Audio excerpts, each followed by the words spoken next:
റോഡസിലേക്ക് അടുക്കുന്ന കപ്പലുകളിലേക്ക് കോട്ടമതിലിനു മുകളിൽ നിന്നും ഫയർ ചെയ്യുകയായിരുന്നു. റോഡസ് ഗ്രാൻഡ് മാസ്റ്ററിനോട് ഒരു സൈനികൻ വന്നു പറയുന്നു, മാസ്റ്റർ, നമ്മൾ അവരുടെ 17 കപ്പലുകൾ മുക്കിക്കളഞ്ഞു. അതിലൊരെണ്ണം സുൽത്താൻ സുലൈമാൻ്റേതാണെന്നാണ് സംശയം. അത് നാളെ അറിയാനാവും. ഗ്രാൻഡ് മാസ്റ്റർ തലയാട്ടിയിട്ട് പറയുന്നു, ഈ മെഡിറ്ററേനിയൻ കടൽ ഓട്ടോമൻ സുൽത്താൻ്റെ കുഴിമാടമാവും. ഫറദ് പാഷ വിഷമത്തിൽ വാലിദ സുൽത്താനയെ കാണാൻ വരുന്നു. വാലിദ സുൽത്താനയുടെ ചേംബറിൽ ഹദീജ സുൽത്താനയും ഗുൽഫാമും ഉണ്ടായിരുന്നു. ദായ ഖാത്തൂൻ വന്ന് പറയുന്നു, സുൽത്താന, നിങ്ങളെ കാണാൻ ഫറദ് പാഷ വന്നിട്ടുണ്ട്. അദ്ദേഹം ഓഡിയൻസ് ചേംബറിൽ വെയിറ്റ് ചെയ്യുകയാണ്. ഫറദ് പാഷ സുലൈമാൻ്റെ വിശേഷങ്ങളുമായിരിക്കും വന്നിരിക്കുന്നത്. ഞാൻ വേഗം ചെല്ലട്ടെ. വാലിദ സുൽത്താന വേഗം എണീറ്റ് പോകുന്നു. ദായ ഖാത്തൂനും പുറകെ പോയി. ഹദീജ സുൽത്താന പറയുന്നു, ഇതൊരു സന്തോഷ വാർത്തയാവട്ടെ ഗുൽഫാം. ഫറദ് പാഷ വന്ന് വാലിദ സുൽത്താനയെ കുമ്പിട്ടു. പറയൂ ഫറദ് പാഷ, എൻ്റെ സിംഹം സുരക്ഷിതനാണോ? യുദ്ധം കഴിഞ്ഞോ? റോഡസ് നമ്മൾ പിടിച്ചെടുത്തോ? വാലിദ സുൽത്താന, നമുക്കൊരു വാർത്ത കിട്ടിയിട്ടുണ്ട്. പക്ഷേ അത് സത്യമാണോ എന്നതിൽ തീർച്ചയില്ല. ഇൻക്യാരം യാത്ര ചെയ്ത കപ്പൽ മുങ്ങിപ്പോയി എന്നാണ് പറയുന്നത്. എന്നിട്ട് എൻ്റെ മോൻ എവിടെ? അദ്ദേഹം മരണപ്പെട്ടിട്ടുണ്ടാവുമെന്നാണ് സന്ദേശത്തിൽ പറയുന്നത്. മാഹിദേവ്രാൻ ഓടി വരുന്നു. ദായ ഖാത്തൂനോട് ചോദിക്കുന്നു, ഞാൻ അറിഞ്ഞ സത്യമാണോ? ദായ ഖാത്തൂൻ തലയാട്ടി. മാഹിദേവ്രാൻ കരഞ്ഞുകൊണ്ട് ഹദീജ സുൽത്താനയെ ഹഗ് ചെയ്യുന്നു. എല്ലാവരും കരയുന്നു. കുറച്ച് കഴിഞ്ഞ് മാഹിദേവ്രാൻ്റെ മുഖം മാറുന്നുണ്ട്. ഹുറം അവളുടെ ചേംബറിൽ സുലൈമാന് കത്തെഴുതുന്നു. ഹുറം പറഞ്ഞു കൊടുക്കുന്നു. നിഗാർ എഴുതുന്നു, സുലൈമാൻ, നിങ്ങളില്ലാത്ത ഈ പാലസിൽ ഞാൻ എരിയുന്ന അഗ്നിയിൽ അകപ്പെട്ടതുപോലെയാണ് ജീവിക്കുന്നത്. നിങ്ങളുടെ സാമീപ്യത്തിനും സ്നേഹത്തിനും മാത്രമേ എന്നെ സുഖപ്പെടുത്താനാവൂ. സുംബുലാഗ അങ്ങോട്ട് കയറി വരുന്നു. ഹുറം ഖാത്തൂൻ, സുംബുൽ വിളിച്ചു. എന്തു പറയണമെന്നറിയാതെ നിൽക്കുന്നു. ദയവ് ചെയ്ത് നിഗാറിനെ ഇപ്പോൾ വിളിക്കരുത്. അവൾക്കിവിടെ കുറച്ച് ജോലിയുണ്ട്. സുംബുൽ വീണ്ടും പരിങ്ങി നിൽക്കുന്നു. അയാളുടെ നിപ്പ് കണ്ട് നിഗാറും ഗുൽനിഹാലും ശ്രദ്ധിക്കുന്നു. എന്താ, എന്തുപറ്റി? ഹുറം ചോദിച്ചു. എന്തുപറ്റി സുംബുലാഗ? നിഗാർ കാഫയും ചോദിച്ചു. ഇൻക്യാരം യാത്ര ചെയ്ത കപ്പൽ മുങ്ങി. അദ്ദേഹം മരണപ്പെട്ടിട്ടുണ്ടാവുമെന്നാണ് പറയുന്നത്. എല്ലാവരും വിശ്വസിക്കാനാവാതെ പരസ്പരം നോക്കി. ഷെഹസാദ് മുഹമ്മദ് കരയുന്നു. ഇല്ല ഇല്ല. ഹുറം തളർന്നിരുന്നു. വാലിദ സുൽത്താന സുലൈമാൻ്റെ ചേംബറിൽ നിൽക്കുകയായിരുന്നു. ഷെഹസാദ് മുസ്തഫ അങ്ങോട്ട് വരുന്നു. എനിക്ക് എൻ്റെ ബാബയെ മിസ് ചെയ്യുന്നു. ബാബ ഇല്ലാത്തപ്പോൾ ഈ റൂമിൽ കയറി എന്നറിഞ്ഞാൽ ചിലപ്പോൾ ബാബയ്ക്ക് ദേഷ്യം വരും. വാലിദ സുൽത്താൻ അവനെ എടുത്ത് മടിയിൽ വെച്ചിട്ടിരുന്നു. അള്ളാ, എൻ്റെ കുഞ്ഞിനെ കാത്തോളണേ. ഇവൻ ഈ സിംഹാസനത്തിലിരിക്കാനുള്ള എല്ലാ ശക്തിയും കൊടുക്കണേ. അവർ വീണ്ടും അവനെ ഹഗ് ചെയ്തു. ഹുറം സുലൈമാൻ കൊടുത്ത മോതിരം നോക്കിയിരിക്കുന്നു. എന്നിട്ട് മുന്നിലിരുന്ന കണ്ണാടി എറിഞ്ഞുടച്ചു. സുലൈമാൻ ഇല്ലാത്ത ഈ ലോകത്ത് ഇനി ഹുറവുമില്ല. ഹദീജ സുൽത്താന കരയുന്നു. എൻ്റെ സഹോദരൻ ഇബ്രാഹിം. സുൽത്താന, സമാധാനമായിരിക്കെ. ഈ വാർത്ത സത്യമാണോ എന്ന് ഇതുവരെ സ്ഥിരീകരിച്ചിട്ടില്ല. ഗുൽഫാം പറഞ്ഞു. എൻ്റെ മോൻ മുസ്തഫ, അവൻ ഈ ലോകത്ത് ഒറ്റയ്ക്കായിപ്പോയി. അവൻ ഇപ്പോഴും കുഞ്ഞാണ്. ഇത്രയും വലിയൊരു ഭാരം അവനെ കൊണ്ട് താങ്ങാനാവുമോ? മാഹിദേവ്രാൻ പറയുന്നു. അത് കേട്ട് ഹദീജ സുൽത്താനയും ഗുൽഫാമും അവരെ നോക്കി. ഹുറം അങ്ങോട്ട് കയറി വരുന്നു. ആരും കരയരുത്. സത്യമാണോ എന്നറിയാത്തൊരു വാർത്ത കേട്ട് ഇത്ര വിഷമിക്കേണ്ട ആവശ്യമില്ല. സുൽത്താൻ സുലൈമാൻ മരിച്ചിട്ടില്ല. അദ്ദേഹം ഇപ്പോഴും ജീവനോടെയുണ്ട്. എല്ലാവരുടെയും മുഖം മാറി. എനിക്കുറപ്പാണ്. അവൾ അവിടെ തളർന്നു വീഴാൻ പോകുന്നത് കണ്ട് ഗുൽഫാം വന്ന് പിടിച്ചു. ഹദീജ സുൽത്താനയും വന്ന് പിടിച്ചു. മാഹിദേവ്രാൻ അവിടെ തന്നെ ഇരുന്നു. ഇബ്രാഹിം കടൽ തീരത്തൊരു കുതിരപ്പുറത്തിരുന്ന് കടലിലേക്ക് നോക്കി നിന്നു. സുലൈമാനും അയാളുടെ അടുത്ത് വന്ന് നിന്നു. കപ്പലുകൾ കടൽ തീരത്തേക്ക് അടുക്കുകയായിരുന്നു. സുൽത്താൻ സുലൈമാൻ സഞ്ചരിച്ച കപ്പൽ മുങ്ങിയെങ്കിലും അദ്ദേഹം രക്ഷപ്പെട്ടു. അദ്ദേഹം മാർമറിസ് എന്ന ടർക്കിയിലെ ഒരു സ്ഥലത്ത് വന്ന് ടെൻറ്റ് കെട്ടി താമസിക്കുകയാണ്. സുലൈമാൻ പീരിപ്പാഷയോട് ദേഷ്യപ്പെട്ട് പറയുന്നു, പീരിപ്പാഷ, റോഡസ് ക്യാമ്പയിന് വേണ്ടി നിങ്ങൾ ഉണ്ടാക്കിയ പ്ലാൻ നടപ്പായില്ല. നമ്മുടെ ഒരുപാട് കപ്പലുകൾ കടലിൽ മുങ്ങിപ്പോയി. നമ്മുടെ കുറേ സൈനികരെ നഷ്ടപ്പെട്ടു. പീരിപ്പാഷ ഒന്നും മിണ്ടിയില്ല. അഹമ്മദ് പാഷയും ഇബ്രാഹിമും തല കുനിച്ചു നിന്നു. പീരിപ്പാഷ അവരെയൊക്കെ ഒന്ന് നോക്കിയിട്ട് വിഷമത്തോടെ പറയുന്നു, ഇൻക്യാരം, അങ്ങ് എന്നെ ഈ ഉയർന്ന സ്ഥാനത്ത് നിന്ന് മാറ്റണമെന്ന് ഞാൻ താഴ്മയായി അഭ്യർത്ഥിക്കുന്നു. അദ്ദേഹം അദ്ദേഹത്തിൻ്റെ സീലെടുത്ത് മുട്ടുകുത്തി നിന്ന് സുലൈമാനെ നേരെ സമർപ്പിക്കുന്നു. സുലൈമാൻ അത് നോക്കിയിട്ടോ എന്ത് ചെയ്യണമെന്ന് അറിയാതെ ഇരിക്കുന്നു. ഇൻക്യാരം, അങ്ങ് അനുവദിക്കുമെങ്കിൽ എനിക്കൊരു കാര്യം പറയാനുണ്ട്, അഹമ്മദ് പാഷ പറഞ്ഞു. എന്താണെന്ന രീതിയിൽ സുലൈമാൻ നോക്കുന്നു. ഇബ്രാഹിമും ശ്രദ്ധിച്ചു. ഈ യുദ്ധ പദ്ധതികൾ പൂർണ്ണമായും കൊബാൻ മുസ്തഫ പാഷയുടേതായിരുന്നു. സുലൈമാൻ ഒന്നും മിണ്ടിയില്ല. കഴിഞ്ഞ കൗൺസിൽ മീറ്റിങ്ങിൽ അഹമ്മദ് പാഷയെ ആ സ്ഥാനത്ത് നിന്ന് മാറ്റി കൊബാൻ മുസ്തഫ പാഷയെ കൊണ്ടുവന്നത് സുലൈമാൻ ആയിരുന്നു. എല്ലാവരും ഇവിടുന്ന് പുറത്തിറങ്ങിക്കോ. എനിക്ക് പീരിപ്പാഷയോടൊന്ന് തനിച്ച് സംസാരിക്കണം. ഇബ്രാഹിമും അഹമ്മദ് പാഷയും പുറത്തേക്കിറങ്ങി. പീരിപ്പാഷ, യുദ്ധഭൂമിയിൽ വെച്ച് താങ്കളെ കാണിക്കുന്നത് ശരിയാണെന്ന് തോന്നുന്നുണ്ടോ? ഈ ഉയർന്ന പൊസിഷനിൽ ഇത്രയും എക്സ്പീരിയൻസ് ഉള്ള താങ്കളുടെ ഭാഗത്തു നിന്ന് ഒരിക്കലും ഉണ്ടാവാൻ പാടില്ലാത്തൊരു പ്രവൃത്തിയാണിത്. പീരിപ്പാഷ ഒന്നും മിണ്ടാതെ എണീറ്റു. ഞാൻ താങ്കളോടുള്ള ദേഷ്യം കൊണ്ടല്ല അങ്ങനെ പറഞ്ഞത്. എൻ്റെ രാജ്യത്തിൻ്റെ വിജയത്തിനായാണ് ഞാൻ അങ്ങനെ പറഞ്ഞത്. പീരിപ്പാഷ സീൽ തിരികെ വെച്ചു. ഞാൻ കൊബാൻ മുസ്തഫ പാഷയെ ആ സ്ഥാനത്ത് നിന്ന് മാറ്റുന്നു. ഇത് അദ്ദേഹത്തെ അറിയിക്കണം. കൊബാൻ മുസ്തഫ പാഷയോട് സൈന്യവുമായി അനറ്റോലിയയിൽ നിന്നാൽ മതിയെന്ന് പറയണം. ഇനി ഇതേക്കുറിച്ചൊരു സംസാരം വേണ്ട. താങ്കൾ താങ്കളുടെ കടമ നന്നായി ചെയ്യാൻ ശ്രമിച്ചാൽ മതി. അഹമ്മദ് പാഷയെ ഇങ്ങോട്ട് വിളിക്കേ. പീരി പാഷ പുറത്തേക്ക് പോയി അഹമ്മദ് പാഷയെ വിളിച്ചുകൊണ്ട് വരുന്നു. അഹമ്മദ് പാഷ, ഇനി മുതൽ നിങ്ങളായിരിക്കണം എൻ്റെ സെക്കൻഡ് വിസിയർ. നിങ്ങൾ റോഡസിലേക്ക് പോയി അവിടെയുള്ള സൈനികർക്ക് വേണ്ട നിർദ്ദേശങ്ങൾ കൊടുക്കണം. അഹമ്മദ് പാഷ കുമ്പിട്ടിട്ട് പറയുന്നു, ഞാൻ എൻ്റെ ജോലി ഏറ്റവും വിശ്വസ്തയോടെയും ആത്മാർത്ഥതയോടെ നിർവഹിക്കാൻ പ്രയത്നിക്കും ഇൻകാരം. അങ്ങനെയാവട്ടെ, സുലൈമാൻ തലയാട്ടിക്കൊണ്ട് പറഞ്ഞു. വാലിദ സുൽത്താന സുലൈമാൻ്റെ ചേംബറിൽ നിന്ന് അദ്ദേഹത്തിൻ്റെ ടേബിളിൽ വെച്ചിരിക്കുന്ന സാധനങ്ങൾ എടുത്ത് നോക്കുന്നു. ഷെഹസാദ് മുസ്തഫയും കൂടെ ഉണ്ടായിരുന്നു. വാലിദ സുൽത്താനയ്ക്ക് കരച്ചിലടക്കാനാവുന്നില്ല. ഞാൻ വാലിദ സുൽത്താനയെ കരയിച്ചില്ലല്ലോ. ബാബയാണോ വാലിദയെ കരയിക്കുന്നത്? അല്ല, അവർ അവൻ്റെ തോളിൽ തട്ടിക്കൊണ്ട് പറഞ്ഞു. ബാബ പറഞ്ഞിട്ടുണ്ട് പുരുഷന്മാരാണ് സ്ത്രീകളെ കരയിക്കുന്നതെന്ന്. ദായ ഹാത്തുൻ കയറി വരുന്നു. സുൽത്താന, ദായ, ഞങ്ങളെ കുറച്ചു നേരം ഒറ്റയ്ക്ക് വിട്. വാലിദ സുൽത്താന തിരിഞ്ഞു നോക്കാതെ പറഞ്ഞു. ക്ഷമിക്കണം സുൽത്താന, ഫറാദ് പാഷ നിങ്ങളെ കാണാൻ വന്നിട്ടുണ്ട്. മുസ്തഫ, മോൻ ഇപ്പോൾ പൊക്കോ. അദ്ദേഹത്തോട് വരാൻ പറ. അല്ലാ, ഇതൊരു സന്തോഷ വാർത്തയാവണേ. ഞാൻ അങ്ങയുടെ കാൽക്കൽ വീണ് അപേക്ഷിക്കുകയാണ്. എൻ്റെ മോനെ എനിക്ക് തിരികെ തരണേ. അല്ലാ, വാലിദ സുൽത്താന പ്രാർത്ഥനയോടെ കരഞ്ഞു പറയുന്നു. ബോധം കെട്ടുവീണ ഹുറത്തെ സുംബുലാഗ എടുത്തുകൊണ്ടുവന്ന് ബെഡിൽ കിടത്തി. നിഗാർ കാഫയും ഗുൽനിഹാലും അവിടെ ഉണ്ടായിരുന്നു. സുംബുലാഗ അവിടെ നിന്ന് ഇറങ്ങാൻ പോകുമ്പോൾ നിഗാർ കാഫ പറയുന്നു, സുംബുലാഗ, അവൾക്ക് ബ്ലീഡിംഗ് ഉണ്ട്. ചിലപ്പോൾ കുഞ്ഞിനെ നഷ്ടപ്പെട്ടേക്കും. അല്ലാ, അങ്ങനെയൊന്നും പറയല്ലേ നിഗാർ. വേഗം ഫിസിഷ്യനെ വിളിക്കാം, നിഗാർ പറഞ്ഞു. സുംബുലും നിഗാറും പുറത്തേക്ക് പോന്നു. ഫറാദ് പാഷ വാലിദ സുൽത്താനയുടെ അടുത്തേക്ക് വന്ന് കുമ്പിട്ടു. ഫറാദ് പാഷ, പറയാനുള്ളത് ദുരന്തമാണെങ്കിൽ പറയണ്ട, നിങ്ങൾക്ക് തിരികെ പോകാം. മാർമാരീസിൽ നിന്നും പീരി പാഷയുടെ ലെറ്റർ കിട്ടി. സുൽത്താൻ സുലൈമാൻ യുദ്ധം ആരംഭിക്കാൻ പോകുന്നു എന്നറിയിച്ചു. ഫറാദ് പാഷ ചിരിച്ചുകൊണ്ട് പറഞ്ഞു. വാലിദ സുൽത്താന ഞെട്ടി. അല്ലാ, നന്ദി. എനിക്കിതിപ്പോൾ തന്നെ എല്ലാവരെയും അറിയിക്കണം. ഫറാദ് പാഷ, നിങ്ങളെല്ലാവരെയും ഈ സന്തോഷവാർത്ത അറിയിക്കണം. സുൽത്താൻ സുലൈമാൻ യുദ്ധം വിജയിച്ച് തിരിച്ചെത്തുമെന്ന് പറയണം. മാഹിദേവറാൻ സുൽത്താനെ ഹദീജ സുൽത്താനെയും ഗുൽഫാമും ഇരിക്കുന്ന റൂമിലേക്ക് ഗുൽഷ കയറി വരുന്നു. ഹുറത്തിന് എങ്ങനെയുണ്ട്?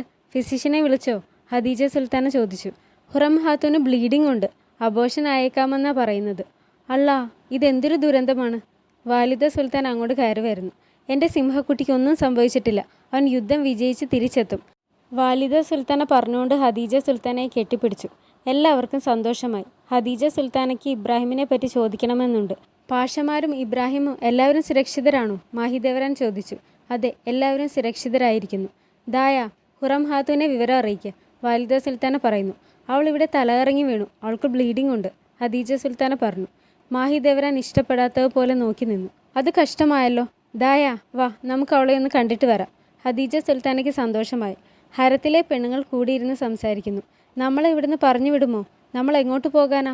ഓൾഡ് പാലസിലേക്ക് പോകേണ്ടി വരുമോ? സുൽത്താൻ സുലൈമാന് പകരം ഷെഹസാദ് മുസ്തഫയാവും ബാദുഷയാവാൻ പോകുന്നത്. വിക്ടോറിയ മുകളിൽ നിന്നും അവരെ ശ്രദ്ധിക്കുന്നു. ബാദുഷയാവുന്നത് ഷെഹസാദ് മുസ്തഫയാവുമെങ്കിലും വാലിദ സുൽത്താനയാവും ഭരണം നടത്തുന്നത്. നിഗാർ കാഫ അങ്ങോട്ട് കയറി വരുന്നു. നിഗാർ കാഫ, ഷെഹസാദ് മുസ്തഫയാണോ അടുത്ത ബാദുഷ? ആയിഷ വിളിച്ചു ചോദിക്കും. ആര് പറഞ്ഞു? സുൽത്താൻ സുലൈമാൻ ഖാൻ ഒന്നും സംഭവിച്ചിട്ടില്ല. അദ്ദേഹം ഇപ്പോഴും ജീവനോടെയുണ്ട്. അദ്ദേഹം യുദ്ധം ജയിച്ച് ഇങ്ങോട്ട് തിരിച്ചെത്തും. പെണ്ണുങ്ങൾ സന്തോഷത്തോടെ എണീറ്റു. വിക്ടോറിയ അത് കേട്ടു നിന്നു. വാലിദ സുൽത്താന ഹുറത്തിൻ്റെ ചേംബറിലേക്ക് വരുന്നു. അവിടെ ഫിസിഷ്യൻ ഉണ്ടായിരുന്നു. കുഞ്ഞ് സുരക്ഷിതനാണോ? വാലിദ സുൽത്താന ചോദിച്ചു. പേടിക്കേണ്ട സുൽത്താന, ബ്ലീഡിംഗ് നിന്നു. ഹുറം, നീ പേടിക്കേണ്ട. സുൽത്താൻ സുലൈമാൻ ഒന്നും സംഭവിച്ചിട്ടില്ല. അദ്ദേഹം യുദ്ധം ജയിച്ച് തിരിച്ചെത്തും. അവൾക്ക് സന്തോഷമായി. എനിക്കറിയാമായിരുന്നു അദ്ദേഹത്തിന് ഒന്നും സംഭവിക്കില്ലെന്ന്. ഞാൻ അവരോടത് പറഞ്ഞിരുന്നു. അദ്ദേഹം എന്നോട് സത്യം ചെയ്തിരുന്നു എന്നെ വിട്ടു പോകില്ലെന്ന്. അള്ളാ, നന്ദി. വാലിദ സുൽത്താന ചിരിച്ചു. ഇബ്രാഹിം സുലൈമാൻ്റെ അടുത്ത് വന്ന് പറയുന്നു. ഇൻകാരം, എനിക്കൊരു സന്തോഷവാർത്ത അറിയിക്കാനുണ്ട്. സുലൈമാൻ നോക്കുന്നു. ഹെൽക്കി ഐലൻഡും നിസിറോസ് ഐലൻഡും നമ്മൾ പിടിച്ചെടുത്തു. പിന്നെ തുരങ്കം നിർമ്മിക്കാനുള്ള സൈനികർ റോഡസിലേക്ക് പുറപ്പെട്ടിട്ടുണ്ട്. അള്ളാ, നന്ദി, സുലൈമാൻ പറഞ്ഞു. എല്ലാ സൈനികരെയും അഭിനന്ദനം അറിയിക്കണം. അവർക്ക് വേണ്ടതെല്ലാം കൊടുക്കാൻ പറയൂ ഇബ്രാഹിം. ഇബ്രാഹിം തല കുമ്പിട്ടിട്ട് പോയി. സുലൈമാന് സന്തോഷമായി. റോഡസിൻ്റെ അടുത്ത് സ്ഥിതി ചെയ്യുന്ന 2 ഐലൻഡുകളാണ് ഹെൽക്കിയും നിസിറോസും. അവിടെ ഓട്ടോമാൻ കൊടികൾ ഉയർന്നു. റോഡസ് ക്യാസിൽ പിടിച്ചെടുക്കുന്നതിന് തുരങ്കങ്ങൾ നിർമ്മിക്കുന്നതിനുള്ള പണി സൈനികർ തുടങ്ങിക്കഴിഞ്ഞു. വളരെ പ്രഗത്ഭനായൊരു വെനീറ്റിയൻ എഞ്ചിനീയർ റോഡസ് ക്യാസിലേക്ക് എത്തി. ഗാബ്രിയേൽ മോട്ടിനിങ്കോ. ക്യാസിലുകൾ പിടിച്ചെടുക്കാൻ ശ്രമിക്കുന്നവരെ പരാജയപ്പെടുത്തുന്ന തരത്തിലുള്ള നിർമ്മാണ പ്രവർത്തനങ്ങൾ നടത്താൻ അദ്ദേഹം പ്രഗത്ഭനായിരുന്നു. റോഡസ് ക്യാസിലിൽ അദ്ദേഹത്തിൻ്റെ നിർദ്ദേശപ്രകാരം നിർമ്മാണങ്ങൾ നടക്കുന്നു. അദ്ദേഹം പറഞ്ഞതനുസരിച്ച് റോഡസ് സൈനികർ ക്യാസിലിനുള്ളിൽ ടണൽ നിർമ്മിക്കാൻ കുഴിയെടുക്കുന്നു. ഇങ്ങോട്ട് നുഴഞ്ഞു കയറാൻ ശ്രമിക്കുന്ന ഓട്ടോമൻ സൈനികരെ നമ്മൾ ഇതിലിട്ട് വകവരുത്തും. ഗാബ്രിയേൽ മോണ്ടിനിഗോ പറയുന്നു. വാലിദ സുൽത്താനയും ദായ ഖാത്തൂനും സംസാരിക്കുന്നു. വിക്ടോറിയ അവിടെ ജോലികൾ ചെയ്യുന്നു. ഇവൾ നന്നായി ജോലിയെടുക്കുന്നുണ്ട്. നല്ല പെരുമാറ്റവുമാണ്. വിക്ടോറിയയെ നോക്കിക്കൊണ്ട് വാലിദ സുൽത്താന പറയുന്നു. ദായ ഖാത്തൂൻ തലയാട്ടി. വിക്ടോറിയ, ഇങ്ങോട്ട് വാ, വാലിദ സുൽത്താന വിളിച്ചു. അവൾ വന്ന് തല കുമ്പിട്ട് നിന്നു. ദായ, സുംബുലിനോട് പറയണം ഇവളെ ഒരു മുസ്ലിമാക്കി കൺവേർട്ട് ചെയ്യാൻ. ദായ ഖാത്തൂൻ തലയാട്ടി. ഞാൻ ഇവൾക്കൊരു പേരിടാം. വാലിദ സുൽത്താൻ ഒന്ന് ആലോചിച്ചിട്ട് പറയുന്നു. ഇനി മുതൽ നിന്റെ പേര് സാദിക എന്നാണ്. സാദിക, വാ, ദായ ഖാത്തൂൻ പറഞ്ഞു. അവൾ അവരുടെ കാൽക്കൽ വന്നിരുന്നു. വാലിദ സുൽത്താന അവളുടെ തലയിൽ തൊട്ടു. എൻ്റെ സുൽത്താന, എനിക്ക് വളരെ സന്തോഷമായി, സാദിക പറഞ്ഞു. വാലിദ സുൽത്താന ചിരിക്കുന്നു. ഹുറം നിഗാർ കാഫിയോട് പറയുന്നു. ഇൻക്യാരം എന്നോട് ഇതുവരെ ക്ഷമിച്ചിട്ടില്ലെന്നാണ് തോന്നുന്നത്. ഞാൻ എഴുതിയ ലെറ്ററിന് അദ്ദേഹം ഇതുവരെ മറുപടി തന്നില്ല. അദ്ദേഹം എന്നെ ശിക്ഷിക്കുകയാണ്. ഇൻക്യാരം യുദ്ധത്തിന് പോയിരിക്കുകയല്ലേ, അദ്ദേഹം തിരക്കാവും. അതൊന്നും ആലോചിച്ച് വെറുതെ വിഷമിക്കണ്ട, സമാധാനമായിരിക്കെ. എന്നെക്കൊണ്ട് പറ്റുന്നില്ല നിഗാർ കാഫ. നമുക്കൊരു കത്തുകൂടി എഴുതിയാലോ? നിഗാർ തലയാട്ടി. ഹുറത്തിൻ്റെ വയറ്റിൽ അനക്കം തോന്നുന്നു. സമാധാനമായിരിക്കും മോനെ, ഹുറം വയറ്റിൽ തടവിക്കൊണ്ട് പറഞ്ഞു. സുംബുലാഗയും സാദികയും ഹരത്തിലേക്ക് വരുന്നു. വിക്ടോറിയ, നീ വൈകിപ്പോയി, ഫുഡ് തീരാറായി, ആയിഷ വിളിച്ചു പറഞ്ഞു. അവളുടെ പേര് സാദിക എന്നാക്കി. ഇനി മുതൽ അവളെ അങ്ങനെ വിളിക്കണം, സുംബുൽ പറഞ്ഞു. നീ മുസ്ലിമായോ? സാദിക തലയാട്ടി. നീ നിന്റെ കാര്യം നോക്ക് ആയിഷ, സുംബുൽ പറഞ്ഞു. സാദിക, നീ വാലിദ സുൽത്താനയുടെ ചേംബറിലേക്ക് പോക്കോ, എന്നിട്ട് അവരുടെ കയ്യിൽ മുത്തണം, സുംബുൽ പറഞ്ഞു. ശരി, അവൾ പോകുന്നു. മുസ്ലിം മത പുരോഹിതനായ മുഫ്തി എഫൻഡി അലി ഹോജ സുൽത്താൻ സുലൈമാനോട് പറയുന്നു. എത്ര മാസങ്ങളായി നമ്മുടെ സൈനികർ തുരങ്കം നിർമ്മിക്കാൻ തുടങ്ങിയിട്ട്? അവർ പതുക്കെയാണോ നിർമ്മിക്കുന്നത്? റോഡസുകാർ പറയുന്നത് സുൽത്താൻ സുലൈമാൻ സഞ്ചരിച്ച കപ്പൽ അവർ മുക്കിക്കളഞ്ഞു. അതോടെ അദ്ദേഹം പേടിച്ചു പോയെന്നാണ്. അവർ പറഞ്ഞു നടക്കുന്ന ഇത്തരം കാര്യങ്ങൾ നിങ്ങൾ കാര്യമായി എടുക്കേണ്ട അലി ഹോജ. ഇത്തരം നുണപ്രചാരണത്തിലൂടെ നമ്മുടെ ആത്മവിശ്വാസം തകർക്കാനാണ് അവർ ശ്രമിക്കുന്നത്. ആ അവിശ്വാസികൾക്ക് എത്രയും പെട്ടെന്ന് കാണാനാവും ഓട്ടോമൻ കൊടി റോഡസ് ക്യാസലിന് മുകളിൽ ഉയർന്നു പറക്കുന്നത്. ക്ഷമ വേണം, സമയമാവുമ്പോൾ നടക്കും. ഒരു ഗുസ്തിക്കാരൻ എല്ലാവരെയും അടിച്ചു തകർക്കുന്നവനാവരുത്, ആവശ്യമില്ലാത്തപ്പോൾ സ്വയം നിയന്ത്രിക്കുന്നവനുമാവണം എന്നാണ് പ്രവാചകൻ പറഞ്ഞിട്ടുള്ളത്, സുലൈമാൻ പറഞ്ഞു. മുസ്ലിം മതപുരോഹിതനായ അലി ഹോജ തല താഴ്ത്തി. ഇബ്രാഹിം അങ്ങോട്ട് കയറി വരുന്നു. ഇൻക്യാരം, ഫറാദ് പാഷ ചതിയൻ ദുൽഖാദിറുഗ്ലു അലി ബേയുടെ തലയെടുത്തു. അദ്ദേഹം ഇസ്താംബൂളിലേക്ക് തിരിച്ചെത്തിയിട്ടുണ്ട്. നല്ലത്, സുലൈമാൻ പറഞ്ഞു. പിന്നെ റോഡസ് ഗ്രാൻഡ് മാസ്റ്റർ നമ്മളോട് സഹായം അഭ്യർത്ഥിച്ചിട്ടുണ്ട്. അദ്ദേഹം ഒരുപാട് വൈകിപ്പോയി, ഒന്നും ചെയ്യാനില്ല, സുലൈമാൻ പറഞ്ഞു. പിന്നെ മറ്റൊരു വാർത്ത കൂടിയുണ്ട്. വെനീസിൽ നിന്നും സൈപ്രസിലേക്ക് കപ്പലുകൾ പുറപ്പെട്ടിട്ടുണ്ട്. ചിലപ്പോൾ അവർക്ക് പേടി കാണും, സൈപ്രസ് കൂടി നമ്മൾ പിടിച്ചെടുക്കുമെന്ന്, ഇബ്രാഹിം പറയുന്നു. അവർ പേടിക്കട്ടെ, അങ്ങനെ പേടിയുള്ളത് നല്ലതാണ്. കൊബാൻ മുസ്തഫ പാഷയോട് എത്രയും പെട്ടെന്ന് ഈജിപ്തിലേക്ക് പുറപ്പെടാൻ പറയണം. ദമാസ്കസ്, ഈജിപ്ത്, അലപ്പോ എന്നിവിടങ്ങളിൽ നമ്മുടെ നിയന്ത്രണം പോകാൻ പാടില്ല, ഇബ്രാഹിം തലയാട്ടി. ഇൻക്യാരം, പീരി പാഷയും മുഹമ്മദ് പാഷയും തിരിച്ചെത്തിയിട്ടുണ്ട്. നല്ലത്, റോഡസുകാർക്ക് ഇപ്പോൾ ഉറക്കം നഷ്ടപ്പെട്ടിട്ടുണ്ടാവും, സുലൈമാൻ പറഞ്ഞു. റോഡസ് ഗ്രാൻഡ് മാസ്റ്ററിനോട് ഒരു ഗാർഡ് വന്ന് പറയുന്നു. മാസ്റ്റർ, സുൽത്താൻ സെമിൻ്റെ മകൻ സുൽത്താൻ മുരാദ് അങ്ങയെ കാണാൻ എത്തിയിട്ടുണ്ട്. ശരി, വരാൻ പറയും. സുൽത്താൻ മുരാദ്, ഞാൻ നിങ്ങളെ 2 തവണ വിളിപ്പിച്ചു, നിങ്ങൾ എന്താണ് വരാഞ്ഞത്? എനിക്ക് സുഖമില്ലായിരുന്നു, ഞാൻ കിടപ്പിലായിപ്പോയി. ഓട്ടോമൻ കപ്പലുകൾ ഇങ്ങോട്ട് എത്തിയിട്ടുണ്ട്. സുൽത്താൻ സുലൈമാൻ എൻ്റെ അടുത്തേക്ക് വരുന്നതിന് മുമ്പ് നിന്നെ കാണാനാവും ശ്രമിക്കുന്നത്. അദ്ദേഹത്തിന് നിന്നെ ഇവിടുന്ന് തിരിച്ചു കൊണ്ടുപോകണമെന്നായിരിക്കും. എൻ്റെ സ്ഥലം ഇതാണ്. എൻ്റെ പിതാവിനെ നാട് കടത്തി അവരെ ഞാൻ ഒരിക്കലും വിശ്വസിക്കില്ല. എൻ്റെ കുടുംബം ഇവിടെയാണ്. ഞാൻ നിന്നെ തൽക്കാലത്തേക്ക് മാൾട്ടയിലേക്ക് മാറ്റാം. ഇന്ന് രാത്രി കുറച്ച് ഫിഷർമെൻ വരും. അവർ നിന്നെ സുരക്ഷിതമായി അങ്ങോട്ടേക്ക് എത്തിക്കും. സുൽത്താൻ മുരാദ് മുഖം തിരിച്ചു. പീരി പാഷ സുൽത്താൻ സുലൈമാനോട് പറയുന്നു. ഇൻക്യാരം, ഞാനും അഹമ്മദ് പാഷയും കൂടി ഇന്നലെ ടണൽ നിർമ്മിക്കുന്നത് നോക്കാൻ പോയിരുന്നു. അവർ അവിടെ വിശ്രമമില്ലാതെ പണിയുകയാണ്. റോഡസ് ക്യാസിലിനടുത്തേക്ക് എത്താറായിട്ടുണ്ട്. റോഡിയൻസ് തടയാൻ ശ്രമിക്കുന്നുണ്ട്. അവർ വഴിയിലെല്ലാം വെടിമരുന്ന് വെച്ചിരിക്കുകയാണ്. പക്ഷെ നമ്മുടെ സൈനികർ ബുദ്ധിപരമായി അവരെ വഴിതെറ്റിച്ചു വിട്ടു. അവരുടെ ശ്രദ്ധ തിരിക്കാൻ ഇടയ്ക്കിടയ്ക്ക് മറ്റിടങ്ങളിൽ നിന്നും വെടിവെച്ച് കേൾപ്പിക്കും. ആക്രമണം എന്ന് തുടങ്ങാനാണ്? മാസങ്ങളായി ഇവിടെ കാത്തിരുന്ന് മടുത്തു, സുലൈമാൻ പറഞ്ഞു. റോഡസ് ക്യാസിലിൻ്റെ വലിയ മതിലുകൾ കയറാനുള്ള സഞ്ചരിക്കുന്ന ഏണി ഞാൻ കൊണ്ടുവന്നിട്ടുണ്ട്. അതിനു മുകളിൽ കയറി എൻ്റെ സൈനികർ അനായാസം കോട്ടയ്ക്കുള്ളിൽ പ്രവേശിക്കും. അവരുടെ വെടിമരുന്നും ബോംബും തിളച്ച എണ്ണയും കൊണ്ടൊന്നും അതിനെ തകർക്കാനാവില്ല, സുലൈമാൻ പറഞ്ഞു.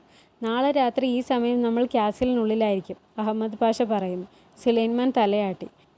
നമ്മുടെ ആളുകളോട് പറയണം, ടണലിനുള്ളിൽ ക്യാസിലിനോട് അടുക്കുമ്പോൾ ശത്രുക്കൾക്ക് നേരെ താറാവിൻ്റെ തൂവൽ കത്തിച്ച് ആ പുക അവർക്ക് നേരെ വിടണമെന്ന്, സുലൈമാൻ പറഞ്ഞു. അതെന്തിനാ ഇൻക്യാരം? അഹമ്മദ് പാഷ ചോദിച്ചു. താറാവിൻ്റെ തൂവൽ കത്തിയ പുക പോയിസണാണ്, അവർക്ക് ശ്വാസം എടുക്കാൻ പറ്റില്ല. ഹുറം ഹരത്തിലേക്ക് വരുന്നു. പെണ്ണുങ്ങൾ അവിടെ സംസാരിച്ചിരിക്കുകയായിരുന്നു. ആയിഷയെ കണ്ട ഹുറം പറയുന്നു, ആയിഷ, നീ നിഗാർ കാഫയെ കണ്ടോ? നീ പോയി നിഗാർ കാഫയെ ഒന്ന് വിളിച്ചുകൊണ്ട് വാ. അവിടെ ഉണ്ടായിരുന്ന ഗുൽഷ ശ്രദ്ധിക്കുന്നു. നീ എന്തിനാ എന്നോട് പറയുന്നത്? നീ തന്നെ പോയി കണ്ടുപിടിക്കുക. എല്ലാ പെണ്ണുങ്ങളും നോക്കി. ഒരു സുൽത്താനയോട് ഇങ്ങനെ സംസാരിക്കാൻ നിനക്ക് എങ്ങനെ ധൈര്യം വന്നു ആയിഷ? ഹുറം ചോദിച്ചു. ഗുൽഷ നോക്കുന്നു. ഏത് സുൽത്താന? നിന്നെ ആരാണ് സുൽത്താനെ ആക്കിയത്? ആയിഷ, നീ നിന്റെ നില മറന്ന് സംസാരിക്കരുത്. എന്താ ഞാൻ പറഞ്ഞ സത്യമല്ലേ? എപ്പോഴും മനസ്സിൽ തോന്നുന്ന മണ്ടത്തരങ്ങളെല്ലാം വിളിച്ചു പറഞ്ഞ് അതിന് പണിഷ്മെൻറ്റ് വാങ്ങി നടക്കുന്ന നീയാണ് സുൽത്താന. ഈ പാലസിൽ ആകെ ഒരു സുൽത്താനേ ഉള്ളൂ. അത് കുലീനയും സുന്ദരിയുമായ മാഹിദേവരൻ സുൽത്താനയാണ്, ആയിഷ പറഞ്ഞു. ഗുൽഷ ചിരിക്കുന്നു. നിഗാർ കാഫ അത് കേട്ടുകൊണ്ട് കയറി വന്നു. നിഗാറിനെ കണ്ടപ്പോൾ പെണ്ണുങ്ങൾ എണീറ്റ് നിന്നു. ആയിഷ ഹാത്തൂൻ, നിനക്കിവിടെ ഇങ്ങനെ മര്യാദയില്ലാതെ സംസാരിക്കാനാവില്ല. ഹുറം ഹാത്തൂൻ ഒരു ഷേസാദിൻ്റെ അമ്മയാണ്. നീ അവരെ റെസ്പെക്റ്റ് ചെയ്തേ പറ്റൂ. നിഗാർ കാഫ, ആയിഷ എന്തോ പറയാൻ തുടങ്ങുന്നു. ഒന്നും പറയണ്ട, നീ പറഞ്ഞതെല്ലാം ഞാൻ കേട്ട്. ഞാനീ പറഞ്ഞത് നിന്നോട് മാത്രമല്ല, ഇവിടെയുള്ള എല്ലാ പെണ്ണുങ്ങളും കേൾക്കാനാണ്. ഇവിടെ മര്യാദ മറന്ന് ആരും സംസാരിക്കരുത്, നിഗാർ പറഞ്ഞു. ഹുറത്തിന് സന്തോഷമായി. നിഗാർ കാഫ, വാ നമുക്ക് പോകാം. അവൾ കൈ കാണിച്ചു. നിഗാർ ഒന്ന് നോക്കിയിട്ട് കൈകോർത്ത് പോകുന്നു. ആയിഷ ദേഷ്യത്തിലായിരുന്നു. ഗുൽഷ പല്ല് കടിച്ചുകൊണ്ട് നോക്കുന്നു. ഹുറം നിഗാർ കാഫയോട് പറയുന്നു, നന്ദി നിഗാർ, നീ ഒരു നല്ല പെണ്ണാണ്. നീ എന്നെ അവരിൽ നിന്ന് രക്ഷിച്ചു. അതെൻ്റെ ഡ്യൂട്ടിയാണ്. ഡ്യൂട്ടി ആയതുകൊണ്ട് മാത്രമാണ് നീ അത് ചെയ്തത്. നിനക്കെന്നെ ഇഷ്ടമല്ലേ? നിഗാർ ചിരിക്കുന്നു. അല്ല, തീർച്ചയായും എനിക്ക് നിന്നെ ഒരുപാട് ഇഷ്ടമാണ്. ഹുറം ചിരിച്ചു. നിഗാർ, അവരെന്താ എന്നോട് മാത്രം ഇങ്ങനെ പെരുമാറുന്നത്? മാഹിദേവ്രാനെ അവർ റെസ്പെക്റ്റ് ചെയ്യുന്നു, സ്നേഹിക്കുന്നു. നീയും അവരോട് വളരെ മോശമായാണ് പെരുമാറുന്നത്. സ്നേഹവും റെസ്പെക്റ്റും എല്ലാം കൊടുത്താലേ തിരികെ കിട്ടുകയുള്ളൂ. ഹുറം തല കുനിച്ചു. നീ എന്തിനാ എന്നെ അന്വേഷിച്ചത്? സുൽത്താൻ സുലൈമാന് ലെറ്റർ എഴുതുന്ന കാര്യം പറഞ്ഞിരുന്നില്ലേ? ഇൻക്യാരം എൻ്റെ ലെറ്ററിനായി കാത്തിരിക്കുന്നുണ്ടാവും. നീ എന്നെ നിൻ്റെ കത്തെഴുത്തുകാരിയാക്കിയോ? നിഗാർ, പ്ലീസ് വാ, ഒന്ന് എഴുതിത്താ. നിഗാർ ചിരിച്ചു. ശരി, ഞാൻ വരാം. പക്ഷേ ഇത് ലാസ്റ്റ് ടൈമാ. ഇനി ഞാൻ വരില്ല. ഹുറം തലയാട്ടി. അവർ പോകുന്നു. ഗുൽഷ മാഹിദേവ്രാൻ സുൽത്താനയുടെ ചേംബറിലേക്ക് വരുന്നു. സുൽത്താന, ഹുറം ഹാത്തൂൻ അവിടെ പെണ്ണുങ്ങളുമായി തർക്കിക്കുകയായിരുന്നു. എന്താ പ്രശ്നം? ഹരത്തിലെ പെണ്ണുങ്ങൾ മാഹിദേവ്രാൻ സുൽത്താനയോട് കാണിക്കുന്ന റെസ്പെക്റ്റ് അവളോടും കാണിക്കണമെന്ന് അവൾ പറഞ്ഞു. പക്ഷേ ആയിഷ ഹാത്തൂൻ അവൾക്ക് നല്ല മറുപടി കൊടുത്തു. അതിന് നീ ആരാണ്? നീ മാഹിദേവ്രാൻ സുൽത്താനയുടെ അത്രയും വരില്ല എന്നവൾ പറഞ്ഞു. അപ്പോഴേക്കും നിഗാർ കാഫ കയറി വന്നു. എന്നിട്ട് പെണ്ണുങ്ങളെല്ലാം വഴക്ക് പറഞ്ഞു. അവൾ ഹുറം ഹാത്തൂൻ്റെ വിശ്വസ്തയെ പോലെയാണ് അവിടെ പെരുമാറിയത്. മാഹിദേവരൻ ഒന്ന് ആലോചിച്ചിട്ട് പറയുന്നു, നിഗാർ കാഫയെ ഇങ്ങോട്ട് വിളിക്കുക. ഗുൽഷ ചിരിച്ചുകൊണ്ട് പോകുന്നു. വാലിദ സുൽത്താന രാവിലെ ഭക്ഷണം കഴിക്കാനായിരുന്നു. പക്ഷേ അവിടെ കുറച്ചു നേരം ആലോചിച്ചിരുന്നിട്ട് ഒന്നും കഴിക്കാതെ എണീറ്റു. സാദിക, എനിക്കിതൊന്നും വേണ്ട, എല്ലാം കൊണ്ടുപോക്കോ എന്ന് പറഞ്ഞ് അവരവിടെ നിന്ന് എണീറ്റ് പോകുന്നു. അതെടുക്കാൻ വന്ന സാദിക അതിലൊരു കത്തി ഇരിക്കുന്നത് കണ്ട് അതെടുത്ത് മാറ്റി വെച്ചു. എന്നിട്ട് ഫുഡ് തിരികെ കൊടുത്തു വിട്ടു. ഹുറം നിഗാറിനെ കൊണ്ട് ലെറ്റർ എഴുതിക്കുന്നു. എൻ്റെ പ്രിയ സുൽത്താനെ, അങ്ങില്ലാത്ത ഈ പാലസ് എനിക്ക് ഇരുട്ട് നിറഞ്ഞൊരു കാരാഗ്രഹമായാണ് അനുഭവപ്പെടുന്നത്. എൻ്റെ ഉള്ളിൽ ആളിക്കത്തുന്ന തീ അണയ്ക്കാൻ അങ്ങേക്ക് മാത്രമേ സാധിക്കൂ. ഈ വേർപിരിയൽ. ഹുറം പറഞ്ഞുകൊണ്ടിരിക്കുമ്പോൾ നിഗാർ ചോദിക്കുന്നു, നിനക്കിതൊക്കെ എവിടെ നിന്ന് കിട്ടുന്നു? ഇതെവിടെ നിന്നും കിട്ടുന്നതല്ല. എൻ്റെ ഉള്ളിൽ അദ്ദേഹത്തോടുള്ള സ്നേഹം വാക്കുകളായി പുറത്തു വരുന്നതാണ്. മാഷാ അല്ലാ, നിഗാർ പറഞ്ഞു. ഗുൽഷ അങ്ങോട്ട് കയറി വരുന്നു. കുമ്പിട്ടു. അവളെ കണ്ട ഹുറത്തിൻ്റെ മുഖം മാറി. നീ എന്താ ഇവിടെ? ഞാൻ നിങ്ങളെ കാണാൻ വന്നതല്ല ഹുറം ഹാത്തൂൻ. മാഹിദേവരൻ സുൽത്താന നിഗാർ കാഫയെ വിളിക്കുന്നുണ്ട്. എന്തെങ്കിലും സംഭവിച്ചോ? നിഗാർ ചോദിച്ചു. നിഗാർ കാഫയ്ക്ക് ഇപ്പോൾ വരാൻ പറ്റില്ല. അവൾക്ക് ഇവിടെ കുറച്ച് പണിയുണ്ട്. ഹുറം ഹാത്തൂൻ, എനിക്ക് പോകണം. എന്തെങ്കിലും പ്രധാനപ്പെട്ട കാര്യമുണ്ടാവും. നീ ഇപ്പോൾ പോകണ്ട. നിഗാർ ഗുൽഷയെ നോക്കി. അവൾ വരാൻ കാണിക്കുന്നു. ഞാൻ പോയിട്ട് വരാം ഹുറം ഹാത്തൂൻ, എന്നിട്ട് ബാക്കി എഴുതാം. നിഗാർ ഗുൽഷയുടെ കൂടെ പോകുന്നു. ഗുൽഷ ഹുറത്തെ നോക്കി ചിരിച്ചു. സാദിക അവളുടെ ചേംബറിലേക്ക് വന്ന് കത്തി ഒളിപ്പിച്ചു വയ്ക്കുന്നു. പെട്ടെന്ന് ആയിഷ അങ്ങോട്ട് കയറി വരുന്നു. നീ ഈ സമയത്ത് ഇവിടെ എന്തെടുക്കുക? ഞാൻ എൻ്റെ ബെഡ് നേരെയാക്കുക. വാലിദ സുൽത്താനയുടെ ചേംബറിൽ ഇപ്പോൾ പണിയൊന്നുമില്ലേ? വാലിദ സുൽത്താന റെസ്റ്റ് എടുക്കുകയാണ്. എന്നോട് ഈ ഡ്രസ്സ് മാറ്റിയിട്ട് വരാൻ പറഞ്ഞു. അവൾ ഡ്രസ്സ് മാറ്റുന്നത് പോലെ കാണിക്കുന്നു. ആയിഷ കബേർഡിൽ നിന്നും ഒരു പേപ്പർ എടുത്തിട്ട് സംശയത്തോടെ അവളെ നോക്കിയിട്ട് പോകുന്നു. നിഗാർ കാഫ മാഹിദേവരൻ സുൽത്താനയുടെ റൂമിലേക്ക് എത്തി. അവരെ കുമ്പിട്ടു. നിഗാർ കാഫ, നീ എത്ര വർഷമായി ഇവിടെ? 6 വർഷമായി സുൽത്താന. അപ്പോൾ ഇവിടുത്തെ നിയമങ്ങളും നിനക്ക് നന്നായി അറിയായിരിക്കുമല്ലോ. നിഗാർ ഒന്നും മിണ്ടിയില്ല. നിന്റെ പെരുമാറ്റം കണ്ടാൽ അതൊന്നും അറിയില്ല എന്ന് തോന്നും. എൻ്റെ ഭാഗത്തു നിന്ന് എന്തെങ്കിലും തെറ്റ് സംഭവിച്ചോ സുൽത്താന? ഇവിടെ പുതിയതായി വന്നു കയറിയൊരു പെണ്ണുമായി എന്നെ എങ്ങനെ താരതമ്യം ചെയ്യാനായി നിനക്ക്? നിങ്ങൾ വിചാരിക്കുന്ന പോലെ ഒന്നും സംഭവിച്ചിട്ടില്ല സുൽത്താന. ഹുറം ഹാത്തൂൻ ഒരു ഷേസാദിൻ്റെ അമ്മയാണ്. ഇപ്പോൾ ഗർഭിണിയും. അവരെ സംരക്ഷിക്കുക എന്നത് എൻ്റെ ജോലിയുടെ ഭാഗമാണ്. ആരെ സംരക്ഷിക്കണം, റെസ്പെക്റ്റ് ചെയ്യണം എന്നതൊക്കെ വളരെ സൂക്ഷിച്ച് തീരുമാനിക്കുന്നതാവും നിനക്ക് നല്ലത്. സൂക്ഷിച്ചാൽ ദുഃഖിക്കേണ്ടി വരില്ല. ഇപ്പോൾ നീ പൊക്കോ. വിഷമിച്ച് പുറത്തേക്കിറങ്ങിയ നിഗാർ ഗുൽഷ അവിടെ നിൽക്കുന്നത് കാണുന്നു. അവളുടെ കയ്യിൽ പിടിച്ചിട്ട് പറയുന്നു, നിന്റെ നാവ് ഞാൻ പിഴുതെടുത്ത് പട്ടിക്കിട്ട് കൊടുക്കും. നീ എന്തിനാ ഇല്ലാത്ത കഥകൾ ഉണ്ടാക്കി പറഞ്ഞു നടക്കുന്നത്? നിന്നെ ഞാൻ കാണിച്ചു തരാം. ഞാൻ ഇബ്രാഹിം ആഗിയോട് പറയും ആ പാവം പെണ്ണിനെ നീയാണ് കൊന്നു കളഞ്ഞതെന്ന്. ഞാനൊരു കഥയും പറഞ്ഞു നടന്നിട്ടില്ല, എനിക്കൊന്നും അറിയില്ല. പിന്നെ മുറ്റത്തുണ്ടായിരുന്ന പ്രാവുകളാണോ ഇന്ന് നടന്ന കാര്യം സുൽത്താനയോട് ചെന്ന് പറഞ്ഞത്? ഹരത്തിൽ ഒരുപാട് പക്ഷികളുണ്ട് കാഫ, ഗുൽഷ പറഞ്ഞു.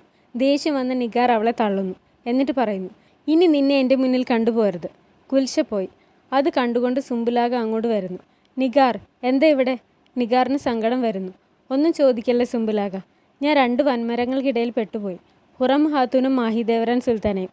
ഒരാൾ ഇരിക്കാൻ പറയുമ്പോൾ മറ്റേയാൾ നിൽക്കാൻ പറയും. ഞാൻ എന്തു ചെയ്യും? എനിക്ക് മതിയായി. ഇവരുടെ ഇടയിൽ ബുദ്ധിപരമായി നിൽക്കാൻ പഠിക്കണം. 2 പക്ഷത്തേക്കും പോകരുത് നിഗാർ കാഫ. നിഗാർ തലയാട്ടി. ഹദീജ സുൽത്താനെ ഇബ്രാഹിം കൊടുത്ത ഗിഫ്റ്റ് എടുത്ത് നോക്കുന്നു.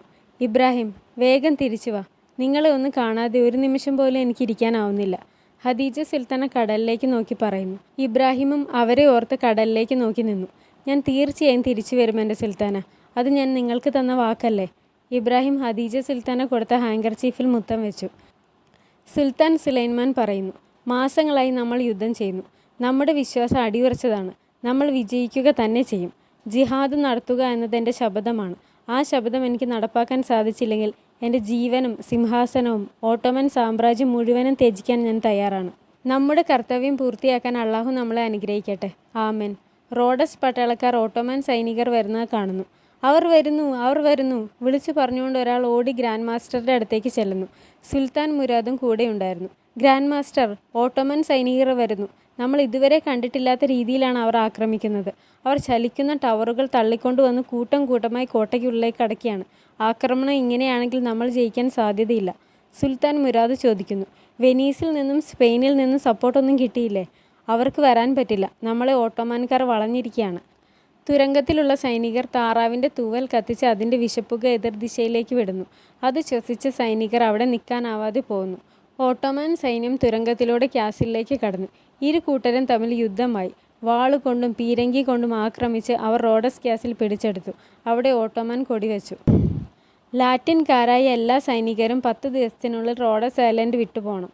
ബാക്കി റോഡസിലെ സാധാരണ അന്തേവാസികൾ വരുന്ന 5 വർഷത്തേക്ക് ടാക്സ് ഒന്നും പേ ചെയ്യേണ്ട. റോഡസിലെ ചെറുപ്പക്കാർക്ക് നിർബന്ധിത സൈനിക സേവനം ചെയ്യേണ്ടി വരില്ല. ക്രിസ്ത്യാനികൾ ഇവിടെ ചെയ്തുകൊണ്ടിരിക്കുന്ന സേവനങ്ങൾ തുടരാവുന്നതാണ്. റോഡസിലെ സാധാരണക്കാരെ ഇവിടുന്ന് നിർബന്ധിച്ച് നാടുകടത്തുകയില്ല. സൈനികർക്കും അവരുടെ ആശ്രിതർക്കും ക്രീറ്റ് ഐലൻഡിലേക്ക് പുറപ്പെടുന്ന ഷിപ്പിൽ പോകാവുന്നതാണ്. ഓട്ടോമൻ സൈന്യത്തിൻ്റെ വിജയം അംഗീകരിച്ച് വ്യവസ്ഥകൾ പാലിച്ച് മുന്നോട്ട് പോകുന്നിടത്തോളം പ്രശ്നങ്ങളൊന്നും ഇല്ലാതെ ജീവിക്കാം എന്ന് ഓട്ടോമൻ സൈന്യം അറിയിക്കുന്നു. ഗ്രാൻഡ് മാസ്റ്റർ സുൽത്താൻ മുരാദിനോട് പറയുന്നു, ഇനി നമുക്ക് പിടിച്ചു നിൽക്കാനാവില്ല. നമ്മുടെ കയ്യിൽ ആയുധങ്ങളില്ല. ഒരുപാട് സൈനികർക്ക് ജീവൻ നഷ്ടപ്പെട്ടു. കീഴടങ്ങിയേ വഴിയുള്ളൂ. നിങ്ങളും രക്ഷപ്പെട്ടോളൂ. ഇല്ല, ഞാൻ ഇവിടുന്ന് ഓടി രക്ഷപ്പെടാനും കീഴടങ്ങാനും ഒരുക്കമല്ല, സുൽത്താൻ മുരാദ് പറഞ്ഞു. പിന്നെ എന്തു ചെയ്യും? എൻ്റെ കാര്യം നോക്കണ്ട, എന്നെ വിട്ടേക്ക്. എൻ്റെ മക്കളെ സംരക്ഷിക്കണം എന്ന് പറഞ്ഞ് സുൽത്താൻ മുരാദ് പോകുന്നു. അയാൾ ഒരു കത്തി കൊണ്ടുപോയി ഒരു സൈനികന് കൊടുത്തിട്ട് പറയുന്നു, ഇത് ഫാദർ പോളിനെ ഏൽപ്പിക്കണം. അയാൾ പോയി. സുലൈമാനും സംഘവും റോഡസിലെ ചർച്ചിലേക്ക് വരുന്നു. അലി ഹോജ, ഇവിടെ വന്ന് പ്രാർത്ഥിക്കണമെന്നത് നിങ്ങളുടെ ആഗ്രഹമായിരുന്നില്ലേ? അയാൾ തലയാട്ടിയിട്ട് പ്രാർത്ഥിക്കുന്നു. വത്തിക്കാൻ പാലസിൽ പോപ്പിൻ്റെ മുന്നിലേക്ക് ഒരു ടൈൽ അടർന്നു വീഴുന്നു. അത് കണ്ട് പോപ്പ് പറയുന്നു, റോഡസിലെ നമ്മുടെ പുണ്യ ദേവാലയം ഓട്ടോമൻ പിടിച്ചെടുത്തിരിക്കുന്നു.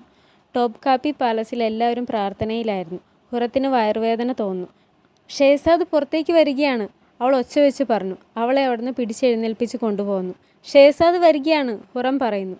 ഇതൊരു സുൽത്താനയാണെങ്കിൽ എന്തു ചെയ്യും? ഒരു പെണ്ണ് ചോദിക്കുന്നു. ഇത് ഷേസാദ് തന്നെയാണ്, എനിക്കറിയാം, ഹുറം പറഞ്ഞു. സുംബുൽ അവരെ വഴക്ക് പറഞ്ഞു ഓടിക്കുന്നു. സുലൈമാൻ ചെന്നപ്പോൾ ചർച്ചിലുണ്ടായിരുന്നവർ തല കുമ്പിട്ട് നിന്നു. സുൽത്താൻ മുരാദ് കൊടുത്ത കത്തിയുമായി ഫാദർ പോളും ആ കൂട്ടത്തിലുണ്ടായിരുന്നു. അയാൾ ആരും കാണാതെ മുകളിലേക്ക് കയറിപ്പോകുന്നു. സുലൈമാനും കൂട്ടരും അവിടെ നിസ്കരിക്കുന്നു. ഫാദർ പോൾ മുകളിൽ നിന്നും സുലൈമാന് നേരെ കത്തി ഉന്നം വെച്ചു.